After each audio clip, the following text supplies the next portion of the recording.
Salut, bienvenue chez Malaki Immobilienne. Ici, on parle d'investissement immobilier et de réussite financière.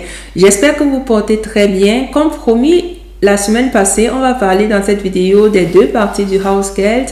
On va commencer par les Umlagefähige Kosten. Ensuite, on va parler des Nicht Umlagefähige Kosten. Et je précise ici que cette vidéo concerne en fait juste les appartements locatifs, dont les appartements qu'on loue à quelqu'un d'autre. Pour bien comprendre cette vidéo, c'est important d'avoir déjà vu le lexique immobilier numéro 6 sur le Hausgeld et le lexique immobilier numéro 2 sur la Grundsteuer. Sans plus tarder, on va donc passer à notre première partie qui sont les Umlagefähige Kosten. Qu'est-ce que les Umlagefähige Kosten? En fait, les Umlagefähige Kosten, ce sont les frais que vous pouvez faire payer par votre locataire. En gros, ce sont tous les Nebenkosten qui sont inclus dans son Mietvertrag et en plus de la Grundsteuer que vous pouvez aussi le faire payer. Donc, ça peut être par exemple les Betriebskosten, les Heizkosten comme l'eau, le courant, le chauffage, les frais qu'on a payés pour déneiger, les frais qu'on a payés au Hausmeister pour nettoyer les cages d'escalier, les frais qu'on a payés aussi pour faire vider la poubelle ou bien les frais pour le câble de la télé. Donc, la majorité des Umlagefähige Kosten sera en fait inclus dans le Mietvertrag que vous allez remettre à votre locataire. Et vous pouvez, comme on a dit tantôt, aussi le faire payer à votre place la Grundsteuer. Sans plus tarder, on va passer à la deuxième partie, les Nicht Umlagefähige Kosten. En fait, les Nicht Umlagefähige Kosten, ce sont les frais que vous devez payer vous-même de votre propre poche.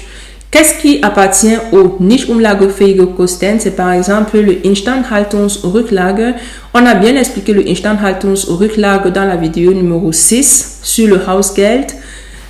Donc, les Instandhaltungsrücklage, c'est les frais par exemple pour le compte bancaire, les frais de poste ou les timbres que vous avez payés pour envoyer les lettres aux locataires, les frais d'avocat si vous avez fait affaire au service d'un avocat et aussi les Verwaltungskosten. Donc, dans cette vidéo, on a parlé des Umlagefähige Kosten que le locataire payait qui englobaient les Betriebskosten, le Heizkosten et la Grundsteuer, et qu'on appelait aussi communément Nebenkosten. Et on a aussi parlé dans la deuxième partie des Nicht Umlagefähige Kosten qui sont les frais que vous devez payer vous-même. Ce qui est intéressant, c'est que les Nicht Umlagefähige Kosten, vous payez de votre propre poche, mais vous pouvez les déclarer dans les impôts.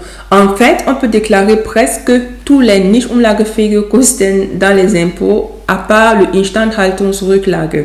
Pour pouvoir déclarer le Instandhaltungsrücklage, il faudra avoir déjà utilisé cela. Donc, si vous avez par exemple 5 000 € pour votre appartement dans la caisse de l'immeuble et que des 5 000 € pour l'année 2020 par exemple, vous avez juste utilisé 500 € pour, je sais pas trop, pour réparer quelque chose, c'est que c'est juste ces 500 € là que vous pouvez déclarer en fait pendant vos impôts.